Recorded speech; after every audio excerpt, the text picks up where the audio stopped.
Media times news channel देख रहे आप सभी दर्शकों का बहुत बहुत स्वागत है। मैं हूं रमनदीप कौर। इस वक्त की बड़ी खबर आ रही है प्रयागराज से। क्या है पूरा मामला, देखने के लिए बने रहिए हमारे। मानसिक स्वास्थ्य प्रति जागरूकता के लिए हर साल 10 अक्टूबर को विश्व मानसिक स्वास्थ्य दिवस मनाया जाता है।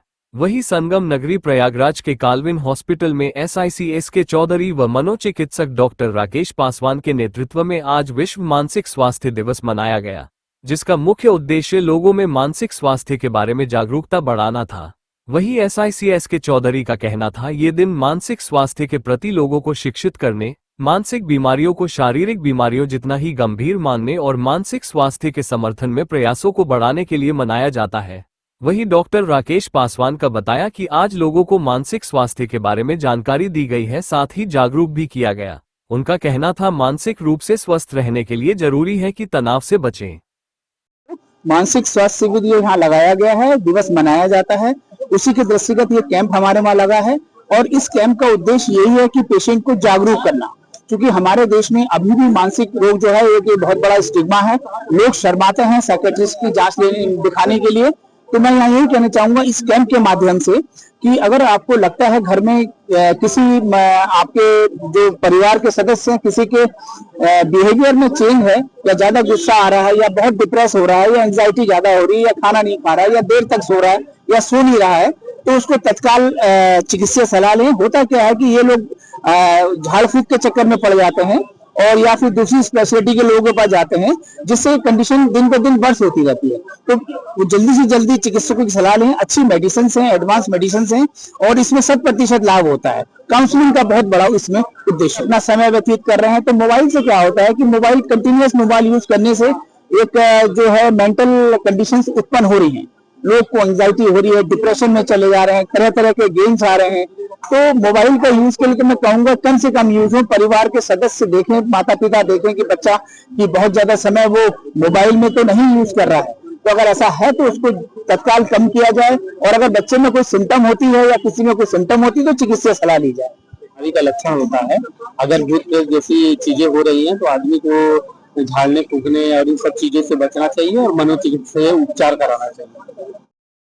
जहां पूरे देश में करवा चौथ पर पत्नी अपने पति की लंबी आयु के लिए व्रत रखकर पूजा अर्चना कर रही हैं, तो वहीं संगम नगरी प्रयागराज में राम मंदिर में पहुंचकर सुहागन महिलाएं 16 श्रृंगार कर करवा माता की कथा सुनती नजर आई और एक दूसरे ताली बदलती दिखी। करवा चौथ का व्रत खोलने से पहले सभी सुहागन महिलाओं ने करवा माता की कथा सुनी और विधि विधान से करवा माता की पूजा अर्चना करते दिखाई दी। वहीं पूजा में कुछ ऐसी महिलाएं भी शामिल थीं जिनका पहला करवा चौथ था और वह इस व्रत को लेकर काफी उत्साहित अच्छी और मां करवा से अपने पति की लंबी आयु की कामना करती दिखाई दी। साथ ही चांद को देखकर महिलाओं ने अपने पति को देख व्रत खोला।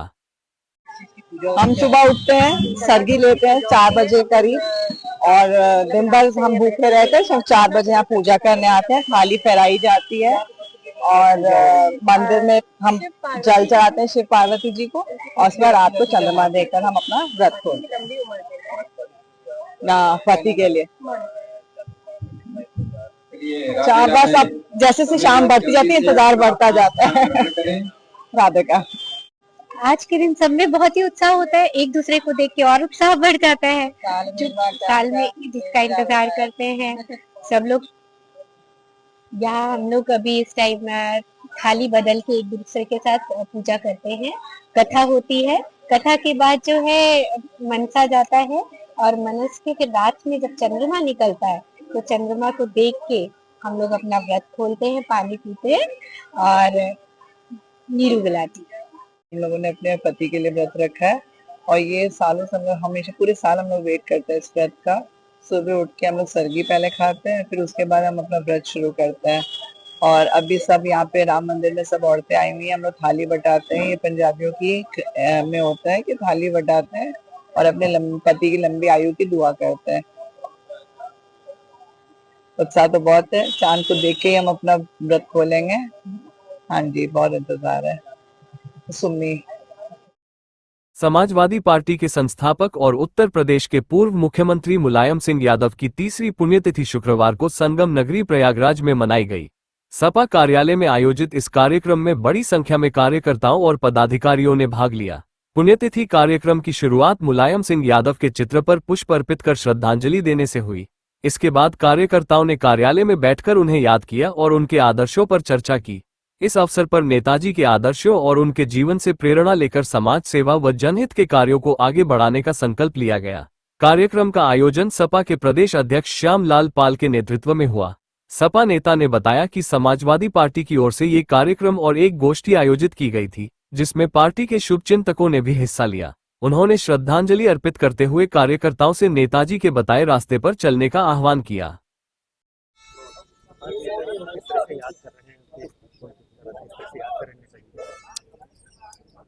नेताजी इस देश के ऐसे सपूत रहे हैं जिन्होंने संविधान की मर्यादा का पालन करते हुए और देश में समाजवादी विचारधारा के तहत शोषित वंचित लोगों का विकास हो सके, वो गांव की ऐसी मिट्टी में पले और बढ़े जिन्होंने अपनी नज़रों से इस देश के पीढ़ी के लोगों को अपमान भरी जिंदगी जीने के लिए जो सामंतवादी और पूंजीवादी व्यवस्था ने मजबूर कर दिया था, ऐसे महान नेता शोषितों वंचितों की एक बड़ी आवाज़ थी और देश की इतनी बड़ी आवाज़ थी कि देश की रक्षा के लिए उन्होंने अपना सब कुछ न्यौछावर करने के लिए भी तैयार रहे। उन शहीदों के लिए जो देश के लिए अपनी कुर्बानी कर दिया था, जो देश के लिए न्यौछावर हो गए थे, ऐसे शहीदों को इतना बड़ा सम्मान दिया कि आज 79 साल के बीत जाने के बाद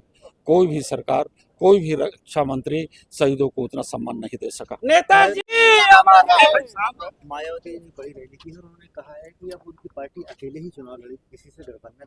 वो सच है, वो सही बोल रहे हैं। उनका गठबंधन इस देश की सामंतवादी और पूंजीवादी व्यवस्था से है।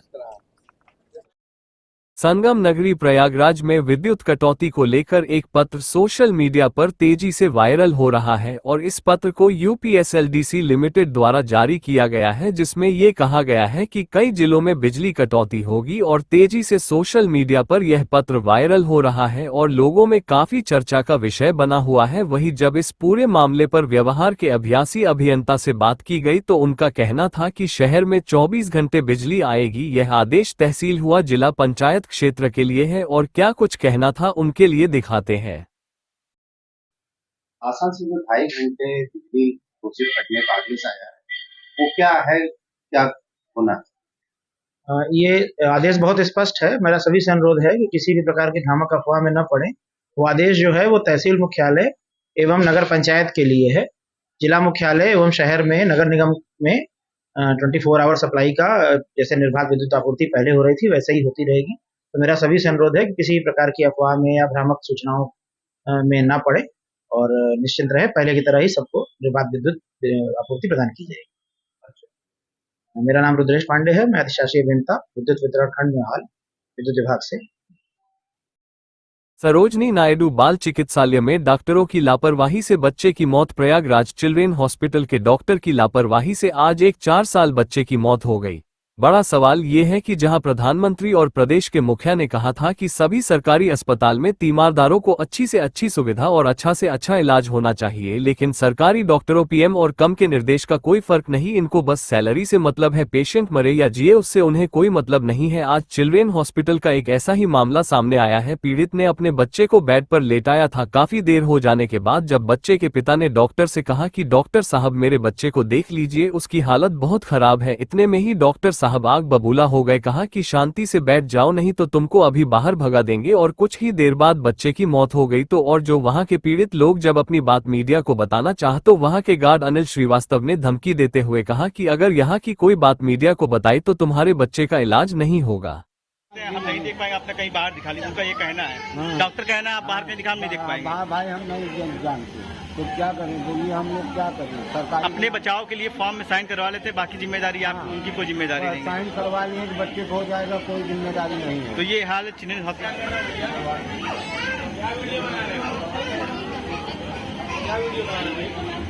वीडियो बना बच्चे मर जाते हैं, इनके लिए पढ़ाई देते हैं ना। इनको सरकार बुखार नापने का देता है ना बुखार इनको मीटर देता है। अपने आप आदमी लिखे मीटर बुखार तब इनको दे तभी इलाज करेंगे बच्चों को, और क्या करेंगे।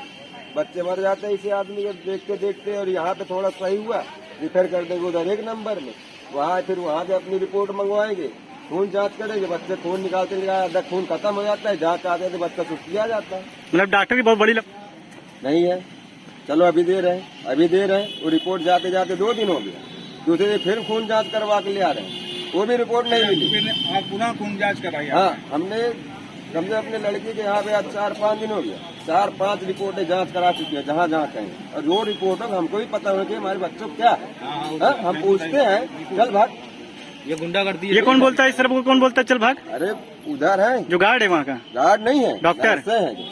एक जो देखते आता है लंगड़ा हल्का हल्का, सुबह उसने हमारे से क्या पूछा, हमने कहा सर हमारे बिटिया कल 1 बजे आज रात के 3:30 बजे तो बुखार था, तो बोल रहे ना आपको उसको लिख के दो हमको। अब हमारा थर्मामीटर थोड़ी ना है, फिर पूछे सुबह तो फिर हमको चिल्लाया डांटा, फिर हम गए तो थर्मामीटर 120 का लाए, अभी पेट पे पड़ा है, लिखा उसका बुखार बिटिया को वहीं से पड़ा है। थर्मामीटर अस्पताल में बैठे हैं, चूतियाँ कब से बैठे हैं यहाँ पे आप? 8 बजे से बैठे हैं सुबह से। डॉक्टर क्या कह रहे हैं? हाँ, बस कोई लगा नहीं रहा है, दूसरा देख रहे हम लोग चूतियाँ हैं। तो ये चिल्ले हॉस्पिटल का हाल किस तरह से? यहाँ देखिए पेशेंट परेशान है यहाँ पे, और बुजुर्ग लोग बच्चे यहाँ पे लोग, हम आपको जिसका सीरियस है उसका नहीं देख रहे हैं, बच्चा चाहे जो हो जाए कोई फर्क नहीं है, बच्चे कुछ भी कोई फर्क नहीं है, ये डॉक्टर कहना है। ये डॉक्टर कहना बच्चे कुछ भी जो हमें कोई जिम्मेदारी नहीं, मतलब लिखवा लिए हैं कि बच्चा खत्म हो जाएगा, हम जिम्मेदार नहीं है, सब लिखवा लिए हैं। क्या समस्या मैडम आपको? हाँ, सांस लेने में दिक्कत है, वेंटिलेशन की जरूरत है, लेकिन कोई डॉक्टर कोई वो नहीं है, बस ऐसे लिखा रखते हैं बस, और कुछ भी नहीं। और जो भी है डॉक्टर, इनका क्या कहना है? तो अपने से कर लो बस। कोई डॉक्टर देखने तैयार नहीं है, सब अपने से कर लो आप। ये करवा दो, वहाँ करवा दो, हाँ, लेकिन कोई भी यहाँ से कोई लेके जाना। ओपीडी के नाम पे लोगों के साथ जिंदगी से मजाक किए जा रहे हैं, इमरजेंसी के नाम। ठीक है, ये डॉक्टर साहब बैठे हैं यहाँ पे, देख रहे किस तरह से भीड़, बच्चे परेशान है यहाँ पे, किसी को देखा नहीं जा रहे हैं। जी भैया, सुबह से यही हाल है, सुबह से बच्चा रो रहा है, कोई देख नहीं रहा है, देखने वाला नहीं है। अभी भी दिखाने के लिए आए, लोग कह रहे हैं कि जाइए यहाँ देखिए, वहाँ जाइए, यहाँ जाइए, केवल दौड़ा रहे हैं, केवल जो आपको दौड़ा रहे हैं, कोई मतलब कोई ट्रीटमेंट बच्चे को नहीं हो पा रहा है, टाइम पास कर रहे हैं। प्रॉब्लम हो जाएगी तो ये तो इनके पास एक ऑप्शन है कि अपने एक कागज पे लिखवा लिए रहते हैं कि कोई कुछ हो जाता है तो मेरी जिम्मेदारी नहीं, मतलब डॉक्टर अभी तक सुरक्षित क्या, मेरी कोई जिम्मेदारी, बच्चे कुछ भी हो जाए, साइन करवा लिए हैं कि हम कुछ हो जाएगा। 1 नंबर वार्ड में हमको भर्ती किया गया है, लेकिन आज 4 दिन हो गया, लेकिन कोई रिलीफ नहीं है, कोई रिलीफ नहीं है। जवाब और डॉक्टर की जो यहाँ देख रहे हैं वो भी सही नहीं है, जो कि व्यवहार भी उनका यहाँ पे ठीक नहीं है। यहाँ पे वार्ड नंबर 1 में चले जाइए, वहाँ डॉक्टर ही नहीं है, यहाँ हमको लाना पड़ रहा है। ये हाल है यहाँ। मैडम क्या दिक्कत है आपको? तो ये हाल है यहाँ चिल्ड्रंस हॉस्पिटल का हाल ये है, ये आप देख सकते हैं किस तरह से यहाँ पेशेंट और बच्चे को लेकर परेशान है, लेकिन डॉक्टर इसमें नजर आ रहे हैं।